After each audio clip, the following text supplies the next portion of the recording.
बिस्मिल्लाहिर्रहमानिर्रहीम। अस्सलाम वालेकुम students, welcome to my YouTube channel learn with Numan. आज की इस वीडियो में हम इंशाल्लाह अपना जो फिजिक्स है फर्स्ट ईयर की जो न्यू बुक है उसका चैप्टर 2 स्टार्ट करेंगे। बिकॉज अभी बुक्स फाइनल नहीं हुई तो हम इसमें से वो टॉपिक करेंगे जो कि मस्ट इंक्लूडेड होंगे, ठीक है। और मैथमेटिक्स को अभी हम कुछ दिन के लिए ब्रेक लगाएंगे। ये बड़े आसान टॉपिक्स हैं जो टॉपिक मैं इसमें करवाऊंगा और ये लॉन्ग का पार्ट इसमें प्रॉबेबली हो सकते हैं, ठीक है। और बेसिक चीज़ें आपने इसमें लाजमी सीखनी है।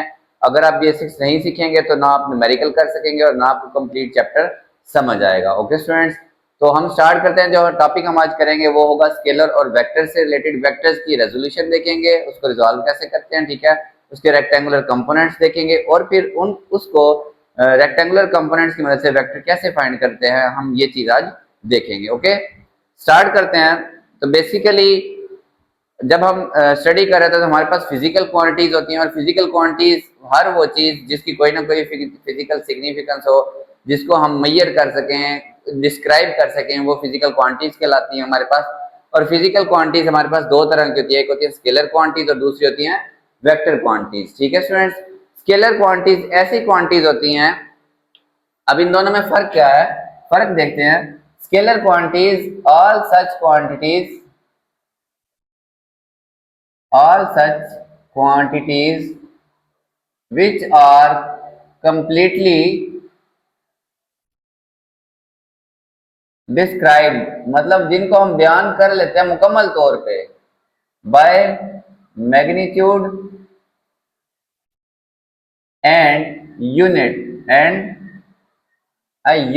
जिनको हम एक मैग्नीट्यूड और यूनिट की मदद से डिस्क्राइब कर लेते हैं वो हमारे पास कहलाती है स्केलर क्वांटिटीज। फॉर एग्जांपल, जैसे हम मैस है, वेट नहीं सॉरी मैस, ठीक है, इसका यूनिट क्या होता है, किलोग्राम। अब मैं चीनी लेने जाऊं तो मैं उसे कहूंगा मुझे बस 5 किलोग्राम चीनी तोल दे, तो बस वो तोल देगा। वॉल्यूम का लीटर है, ठीक है। इसके अलावा टेम्परेचर है, टेम्परेचर, ये इसके एग्जांपल्स हैं, ठीक है। इसका यूनिट कुछ भी हो सकता है, सेल्सियस भी हो सकता है, केल्विन भी हो सकता है, ठीक है। ये इसके यूनिट्स हैं। फिर टाइम है, टाइम का जो एस आई यूनिट है वो सेकंड है, ठीक है। मतलब ये वो चीज है, अब किसी को मैंने बताना हो टाइम के बारे में तो मैं कहूंगा 20 मिनट, ठीक है, जो हमारी कॉमन लैंग्वेज चलती है। बेसिकली वो हमने उसको फिजिक्स में सेकंड्स में बताना होता है कि ये काम तुम 10 सेकंड्स के लिए करो, तो मजीद उसे कुछ बताने की जरूरत नहीं है कि उसने कितनी देर करना है, क्योंकि यूनिट भी हमने साथ बता दिया और मैग्नीट्यूड भी 10 सेकंड। टेम्परेचर, हमने कोई चीज गर्म करनी है, जैसे हमने पानी बॉईल करना का थर्मामीटर लगाओ तो मैं कहूंगा कि 50 डिग्री सेल्सियस तक तो आप ये गर्म करें, तो बात खत्म, आप उसका टेम्परेचर मेजर करना शुरू कर देंगे। मतलब मैंने ये अपनी पूरी चीज एक मैग्नीट्यूड, जैसे अब शुगर है ना, शुगर 5 kg मैं कहूँ आपको लेके आए, तो ये मैग्नीट्यूड और ये जो है ना उसका यूनिट। मैग्नीट्यूड का मतलब मिकदार, मैग्नीट्यूड का मतलब क्या होता है स्टूडेंट, मिकदार, क्वांटिटी, ठीक है। और किलोग्राम जो साथ है उसका क्या है, यूनिट है। इसके बरअक्स जो वेक्टर क्वांटिटीज होती हैं, ऐसी क्वांटिटीज होती हैं vector quantities which are quantities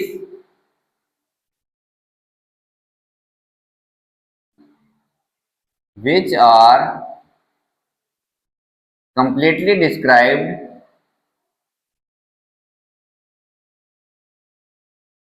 by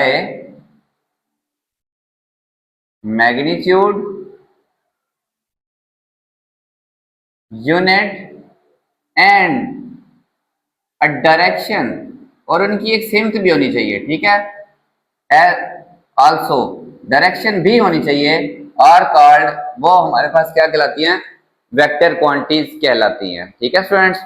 यानी कि मैग्नीट्यूड, डायरेक्शन और साथ में यूनिट, तीन चीजें, उसमें दो चीजें थी, इसमें तीन चीजें। जैसे आपने किसी को रास्ता बताना हो तो आप उसे कहेंगे 5 किलोमीटर टुवर्ड्स नॉर्थ, क्या कहेंगे, टुवर्ड्स नॉर्थ। जैसे हम हाथ से इशारा करते हैं, कोई आपसे रास्ता पूछता है, मैंने फलां के घर जाना, आप कहते हैं दाएं तरफ, बाएं तरफ, सामने वाली गली, इधर वाली गली, उधर वाली गली, तो इशारा करके उसको लाजमी, ऐसा नहीं कहेंगे 50 मीटर चले जाओ, किधर चले जाओ जी, वो लेफ्ट पे जाएगा या राइट पे जाएगा, तो आपने उसको क्या देनी है, डायरेक्शन। इसकी एग्जांपल होती है फोर्स, ठीक है, फोर्स। अच्छा ये चीज याद रखें कि अब आपके 9th-10th नहीं रही, आप जब तक साथ एग्जाम्पल नहीं लिखेंगे, अगर कोई डेफिनेशन है तो उसका यूनिट और एग्जाम्पल दोनों नहीं लिखेंगे तो आपके आधे नंबर मिलने हैं आपको, ठीक है। फोर्स है, वेलोसिटी है, डिस्प्लेसमेंट है, ये इसकी क्या है, एग्जाम्पल है। डिस्टेंस भी होता है स्टूडेंट्स, डिस्टेंस स्केलर क्वांटिटी होती है। डिस्टेंस होता है ऐसा रास्ता कि एक्चुअल पाथ, डिस्प्लेसमेंट होता है शॉर्टेस्ट डिस्टेंस, सीधा सीधी बात, ठीक है। तो इसकी डिस्प्लेसमेंट की डायरेक्शन होती है। फोर्स भी जब हम धक्का लगा रहे होते हैं, अगर गाड़ी को आगे की तरफ धक्का लगाना तो आप कहेंगे आगे की तरफ धक्का लगाएं, पीछे करना तो आप कहेंगे पीछे। मतलब फोर्स की एक डायरेक्शन है, ऐसा नहीं कि बस आप उस पर लगाना है, अपने गाड़ी को आगे लेके जाना है और आप नीचे की तरफ फोर्स लगाए, नहीं, वो फिर हरकत नहीं करेगी। Okay student. अच्छा, वेक्टर क्वांटिटीज की ना आगे दो चीजें हैं कि इसको रिप्रेजेंट कैसे करते हैं। तो रिप्रेजेंटेशन एक होता है सिंबॉलिक, सिंबॉलिकली,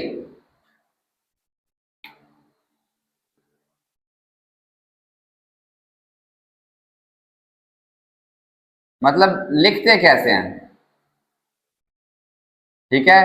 तो सिंबॉलिकली हम लिखते हैं bold letters, bold alphabets, bold alphabets. कैसे भला, अब वेलोसिटी है ना उसे बोल्ड करके वी लिखेंगे, ठीक है।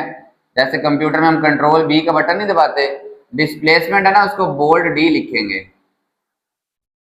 ठीक है। ये अब आम जिंदगी में तो पॉसिबल है, या तो आप मार्कर इस्तेमाल करें या फिर एक तरीका के वेलोसिटी लिख के उसके ऊपर एरो लगा दें। पुरानी बुक्स में नीचे एरो चलता था या लाइन, वेलोसिटी के ऊपर लाइन लगा दें, ठीक है। और कुछ केसेस में यूनिट वेक्टर के ऊपर ये कैप इस्तेमाल करते हैं। ये सारी क्या है, वेक्टर क्वांटिटीज को रिप्रेजेंट करती हैं, ठीक है स्टूडेंट्स। अच्छा, ग्राफिकली, थर्ड चीज, लास्ट चीज में ग्राफिकल रिप्रेजेंटेशन, ठीक है। ग्राफिकली ये आपने बताना है, अगर सिर्फ डेफिनेशन आती है तो यहां तक, बाकी आगे ये अलग से टॉपिक है। सिंबॉलिकली और ग्राफिकली वेक्टर को कैसे रिप्रेजेंट करते हैं, ठीक है। ग्राफिकली, तो ग्राफिकली एक स्ट्रेट लाइन, ठीक है, और एक एरो हेड। स्ट्रेट लाइन क्या होती है, उसका मैग्नीट्यूड क्या होता है, मैग्नीट्यूड। तो आप यहाँ एक लाइन लिखेंगे, the length of vector represents the magnitude and arrow head gives the direction. ये क्या बता रहा है, डायरेक्शन कि हमने किस तरफ जाना है। ओके स्टूडेंट्स, ये इसकी ग्राफिकल रिप्रेजेंटेशन है।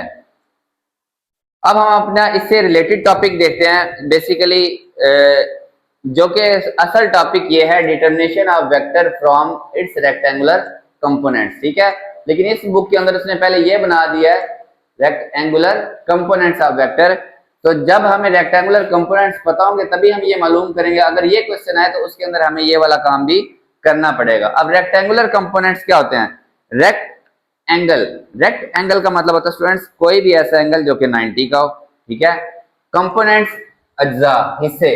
तो वेक्टर के वो कंपोनेंट्स जो आपस में 90 का एंगल बना रहे हो वो क्या कहलाते हैं, रेक्ट एंगुलर कंपोनेंट्स, ठीक है। रेक्टेंगुलर कंपोनेंट्स क्या होते हैं, द कंपोनेंट्स ऑफ वेक्टर। पहले इसकी definition, the components of a vector, vector के वो हिस्से which are mutually perpendicular, perpendicular, वो क्या कहलाएंगे हमारे पास, आर कॉल्ड रेक्टेंगुलर कंपोनेंट्स, ठीक है। ये आप लिख लीजिएगा। अब एक हम इसकी एग्जांपल ड्रा करते हैं कि फर्ज करें एक वेक्टर है, ठीक है। एक वेक्टर है, पहले एक्स वाई एक्सिस ये हमारे पास, ये हमारे पास वाई एक्सिस बना ली मैंने, ठीक है। और ये एक्स एक्सिस यहां बना लेते हैं। ये ज्यादा इस तरफ बनाने की जरूरत नहीं क्योंकि सब हमारा काम ही नहीं था। ये पॉजिटिव एक्स एक्सिस, ठीक है, ये पॉजिटिव वाई एक्सिस, इस तरफ वो जो भी है वो हमारा कंसर्न ही नहीं है, ठीक है। तो फर्ज करें एक वेक्टर है ओपी, अ वेक्टर, यहां पे हम फर्ज करते हैं अ वेक्टर ए, ठीक है। एक वेक्टर ए है, ये मैं ए बनाने लगा हूं इस पे, ये ए वेक्टर है मेरे पास, ठीक है। क्या है ये, ए वेक्टर, और ये represented by line OP. OP मतलब ये किससे रिप्रेजेंट किया हुआ है, ओ से लेके पी तक। रट्टा नहीं लगाना आपने इन टॉपिक्स को, ठीक है। जैसे मैं समझा रहा हूं वैसे साथ साथ लिखना है, ठीक है। इन एक्स वाई प्लेन, किसके अंदर है, एक्स वाई प्लेन में है। ये देखिए ये कौन सा प्लेन है, एक्स और वाई का, ठीक है। रिजॉल्विंग हम इसको हल करेंगे, resolving in it in its components, resolving it in its components, हम इसको इसके हिस्सों में रिजॉल्व करेंगे, ठीक है। तो कैसे रिजॉल्व करेंगे, अगर यहाँ पे आंख रख के देखें ना तो इसका साया ये एक्स एक्सिस पे बनेगा, ठीक है, ये वाला साया बनेगा। ऊपर से देखें ना, अगर ये यहाँ पे कोई चीज है ना, यहाँ से देखेंगे तो इसका जमीन, यहाँ मतलब बल्ब रखे ना तो जमीन पे इसका ऐसे करके साया बनेगा ना स्टूडेंट, सीधा वो इससे इधर ही निकलेगा, ठीक है। तो बिल्कुल 90 का आपने एक लाइन ड्रा करनी है यहाँ पे 90 के एंगल पे, ओके। ये एंगल कितना होना चाहिए, 90 का होना चाहिए, ये वाला, ठीक है। अब ये जो ओ एम बनी, ये ओ एम, यहां से ऐसे ये ओ एम, ठीक है। हमने क्या किया, ड्रा किया, ड्रा प्रोजेक्शन, उसका साया, किसका, ऑफ ए का साया बनाया, किस पे, एक्स एक्सिस पे, on x axis, on x axis. हमने ए का साया बनाया एक्स एक्सिस के ऊपर, और साया क्या बनाया, प्रोजेक्शन ऑफ ए, वो क्या है, ओ एम, क्या है, O M, which is written as, इसको हम कैसे लिखते हैं स्टूडेंट्स, ए का एक्स कंपोनेंट, क्या लिखते हैं, ए का एक्स कंपोनेंट। तो यहां पे आप लिख दें कि ये जो साया है ना इसका, ये वाला क्या है, ए का एक्स कंपोनेंट है, ठीक है। और ये भी एक वेक्टर है, तो बेसिकली इसके ऊपर लाइन होनी चाहिए, ठीक है। सिमिलरली अगर हम यहाँ पे कोई लाइट जलाएं, टॉर्च, ठीक है, टॉर्च जलाएं, तो उसकी मदद से इसका वाई एक्सिस पे साया बनेगा, वो भी आपने बिल्कुल 90 का एंगल बना लेना है, ठीक है। तो अब ये जो यहां तक होगा ना वाई पे, ये यहां से लेके यहां तक, ये होगा ए का वाई कंपोनेंट, और इसको आप कुछ भी कह लें, ओ एम चाहे एन कह लें, बेसिकली ये और ये। अच्छा याद रखें वेक्टर्स के अंदर ये एक्स वाई एक्सिस है ना, अगर एक वेक्टर है यहाँ पे, ठीक है, और उसके बिल्कुल पैरेलल जिस तरफ वो जा रहा है उसी तरफ जा रहा है, लंबाई भी बराबर है, दोनों की लंबाई भी बराबर है, चाहे आप इसको यहां बना लें, चाहे आप इसको यहां बना लें, चाहे आप इसको यहां बना लें, दैट डजंट मेक डिफरेंस। हाँ, डायरेक्शन सेम होनी चाहिए और मैग्नीट्यूड सेम होना चाहिए। तो चाहे ये आप लिख लें, चाहे आप इसको ए वाई लिख लें, क्या लिखें, इसको आप लिख लें ए का वाई कंपोनेंट, ए का वाई कंपोनेंट, ठीक है स्टूडेंट्स। तो अब मैं लिखने लगा हूं, draw projection of, draw projection of a on y axis, y axis किसके साथ बनाया, which is y component of a, which is y component of a, जो a का क्या होगा, y component होगा। Written as A y, written as A y, इसको हमने कैसे लिखा, ए वाई, चाहे आप ये यहां पे लिखें, चाहे आप ये यहां पे लिखें, इससे कोई फर्क नहीं पड़ता। हाँ, ये यहां पे एक चीज लिखनी थी, vector A represent by line OP making angle theta with x axis, with x axis, ये एंगल बना रहा है थीटा एक्स एक्सिस, ये वहां पे आपको एक लाइन लिखनी चाहिए, ठीक है। अच्छा, नेक्स्ट क्या चीज है, अब आपने बताना है, अगर आपने 9th आपको याद हो, उसके अंदर हमने पढ़ा था हेड टू टेल रूल, के then by head to tail rule, then by head to tail rule, head to tail rule, ठीक है। हेड टू टेल रूल के जरिए अगर आप नोट करें कि मैं इस ए एक्स में इसके हेड में ए वाई की टेल जोड़ रहा हूं, तो ए एक्स के अंदर मैं क्या कर रहा हूं, ए वाई की टेल जोड़ रहा हूं, और ये मेरे पास क्या वेक्टर बन रहा है, ए वेक्टर बन रहा है, ठीक है। ये मेरे पास क्या बन रहा है, ए वेक्टर बन रहा है। तो ये है vector from its component as, यहाँ पे एक और लाइन लिख दें, as A x and A y और परपेंडिकुलर, ये एक दूसरे क्या है, देखिए ए एक्स का और ए वाई का एंगल आपस में क्या है, 90 का। So they are called, they are rectangular components of, rectangular components of A, components of A, ये ए का क्या है, रेक्टेंगुलर कंपोनेंट्स हैं। ठीक है स्टूडेंट्स। अच्छा, अब कुछ चीजें मैं आपको यहाँ पे बता दूं कि ये ए एक्स की वैल्यू क्या होती है और ए वाई की वैल्यू क्या होती है, ये आपको कैसे पता चलेगा। देखिए ये एक राइट एंगल ट्राइंगल है, ठीक है, बल्कि इसको मैं इधर बनाता हूँ, ये मैं इसको सिर्फ एक ट्राइंगल बना रहा हूँ। ये ए एक्स है इसके अंदर, ये ए वाई है और ये ए है। अब मैं वेक्टर नहीं बना रहा, जस्ट एक ट्राइंगल बना रहा हूँ, क्योंकि अब मैग्नीट्यूड की बात हो रही है, डायरेक्शन को एक बार भूल जाए। और ये एंगल है थीटा, तो थीटा के सामने वाला हमेशा होता है परपेंडिकुलर और ये होता है बेस। ये क्या है, बेस, और ये फिर क्या है, हाइपोटेन्यूज। ठीक है स्टूडेंट्स। अब अगर मुझे ए वाई चाहिए होगा, क्या चाहिए होगा, ए वाई, तो ए वाई है परपेंडिकुलर और ए है मेरे पास हाइपोटेन्यूज। तो परपेंडिकुलर और हाइपोटेन्यूज, ये साइन का फार्मूला होता है, sine theta is equal to P बटा एच। तो साइन थीटा पी है मेरे पास ए वाई और एच है मेरे पास ए उधर जाके जरब हो जाएगा, A sine theta is equal to A y, यानी कि A y is equal to A sine theta. Okay students, ये हमेशा वाई कंपोनेंट किसके इक्वल होगा, वेक्टर का magnitude multiply by sine theta. इसी तरह मेरे पास जो ए एक्स होगा, ए एक्स क्या होगा स्टूडेंट्स, ये चाहिए होगा अगर मुझे। अब ये बेस है और ये हाइपोटेन्यूज है, तो ट्रिग्नोमेट्री में देखें cos थीटा होता है बेस बटा हाइपोटेन्यूज, मतलब cos थीटा बराबर है, बेस है इसमें ए एक्स और ये है ए।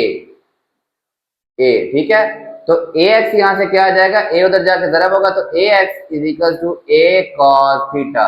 ये वेक्टर के क्या है, रेक्टेंगुलर कंपोनेंट्स है, ए साइन थीटा और ए कॉस थीटा। ठीक है, अब अगर मुझे ए वेक्टर चाहिए होगा, क्या चाहिए होगा, ए वेक्टर। वेक्टर के अंदर दो चीजें होती हैं, एक उसका मैग्नीट्यूड। अब ये मैं करने लगा हूं डिटर्मिनेशन ऑफ वेक्टर। ठीक है, फॉर मैग्नीट्यूड, यहां पे लिखते हैं for magnitude of vector, for magnitude. तो मैग्नीट्यूड के लिए by Pythagoras theorem, Pythagorean theorem, ठीक है, थ्योरम याद है आपको कि हाइपोटेन्यूज का square is equal to perpendicular square plus base square, hypotenuse का square is equal to perpendicular square plus base का स्क्वायर। ओके, तो हाइपोटेन्यूज इसके अंदर ए है, ए का स्क्वायर, मैग्नीट्यूड की बात हो रही है, मैंने इनके ऊपर लाइन नहीं लगाई, जहां पे लाइन लगाई वहां पे ये वेक्टर हैं। अब मैं इनके ऊपर लाइन नहीं लगा रहा, परपेंडिकुलर है मेरे पास ए वाई, उसका स्क्वायर, बेस है मेरे पास ए एक्स, उसका स्क्वायर। तो तरतीब से लिख लें, ए और स्क्वायर रूट ले लेते हैं, क्या करते हैं, क्योंकि हमें चाहिए ए का मैग्नीट्यूड, स्क्वायर नहीं चाहिए, स्क्वायर रूट से कैंसिल, इनका नहीं कैंसिल होगा, ए एक्स का स्क्वायर प्लस ए वाई का स्क्वायर, ये मैंने तरतीब के साथ लिख लिया। ओके स्टूडेंट्स, तो वेक्टर का मैग्नीट्यूड तो हम ऐसे फाइंड कर लेंगे। अच्छा, सेकंड चीज, वेक्टर के अंदर एक होती है मैग्नीट्यूड, वो हमने फाइंड कर ली। डायरेक्शन, वेक्टर के अंदर दो ही चीजें हैं ना, यूनिट तो डेफिनेटली साथ गिवन होगा और हमें पता है, जैसे लेंथ का है, डिस्प्लेसमेंट है उसका मीटर है। डायरेक्शन, अब वेक्टर नहीं गिवन, हमें वेक्टर नहीं गिवन, हमें गिवन है कंपोनेंट्स, क्योंकि हम कर रहे हैं वेक्टर फ्रॉम इट्स कंपोनेंट्स। हमें ए एक्स और ए वाई गिवन है, तो थीटा के लिहाज से ये परपेंडिकुलर है और ये बेस है। तो कौन सा ऐसा ट्रिग्नोमेट्री का फंक्शन है जिसके अंदर हमारे पास परपेंडिकुलर और बेस इस्तेमाल हो, वो है tan theta through proper brushing. याद है आपको, अब इनकी वैल्यूज पुट कर दे, मेरे पास परपेंडिकुलर है ए वाई और बेस है मेरे पास ए एक्स। ठीक है, तो यहां से थीटा मेरे पास क्या आ जाएगा स्टूडेंट, थीटा आ जाएगा tan इनवर्स, ये इधर आके इनवर्स हो जाता है tan ए वाई बटा ए एक्स। अब अगर मुझे ये रेक्टेंगुलर कंपोनेंट्स की मैग्नीट्यूड पता है, यहां मैं पुट करके थीटा भी मालूम कर लूंगा, यहां मैं पुट करके उसका मैग्नीट्यूड ही मालूम करूंगा, फिर मेरे लिए वेक्टर मालूम करना इंतहाई आसान काम हो जाएगा। ठीक है स्टूडेंट्स, ये आपका टॉपिक कंप्लीट हुआ। स्केलर की डेफिनेशन करनी है आपने, फिर वेक्टर की डेफिनेशन करनी है, वेक्टर में साथ उसको ग्राफिकल और सिंबॉलिकल रिप्रेजेंटेशन बतानी है। सिंपल एक वेक्टर कंसीडर करना है, उसके प्रोजेक्शन एक्स एक्सिस पे, प्रोजेक्शन होता है साया, तो एक्स पे उसके साये को ए एक्स कहना है, वो ए कॉस थीटा। ठीक है, वाई एक्सिस पे जो उसका साया है उसको ए वाई कहना है, वो क्या निकलेगा, ए साइन थीटा। इसको आप हेड टू टेल रूल से देखें ना, तो A x plus A Y, ये आपके पास ए के इक्वल आ रहे हैं, तो ये आपने लिख देना है, A is equal to A x plus A y. और ये दोनों क्योंकि 90 के एंगल बना रहे हैं, इसलिए ये कहलाते हैं रेक्टेंगुलर कंपोनेंट्स। फिर वेक्टर मालूम करने के लिए हमें दो चीजें चाहिए होती है, मैग्नीट्यूड और डायरेक्शन। मैग्नीट्यूड मालूम करेंगे, फिथागोरस का थ्योरम, पैथागोरियन थ्योरम लगाएंगे हम अपना, ठीक है, क्योंकि हमें वेक्टर्स के कंपोनेंट दिए हुए हैं, हमने ए फाइंड करना है, ए एज इट इज, स्क्वायर और स्क्वायर रूट कैंसिल, वो ए एक्स प्लस ए वाई का स्क्वायर। और डायरेक्शन के लिए, डायरेक्शन का मतलब एंगल, डायरेक्शन का मतलब स्टूडेंट इसके अंदर क्या होगा, एंगल। क्यों, एंगल पता होगा तो हम उसकी डायरेक्शन को चेंज कर सकते हैं, ठीक है, डायरेक्शन फाइंड कर सकते हैं। आपका टॉपिक कंप्लीट हुआ, होप सो आपको समझ आई होगी। तो वीडियोस अपने फ्रेंड्स से भी लाजमी शेयर करें और चैनल को लाजमी सब्सक्राइब करें। खुदा हाफिज।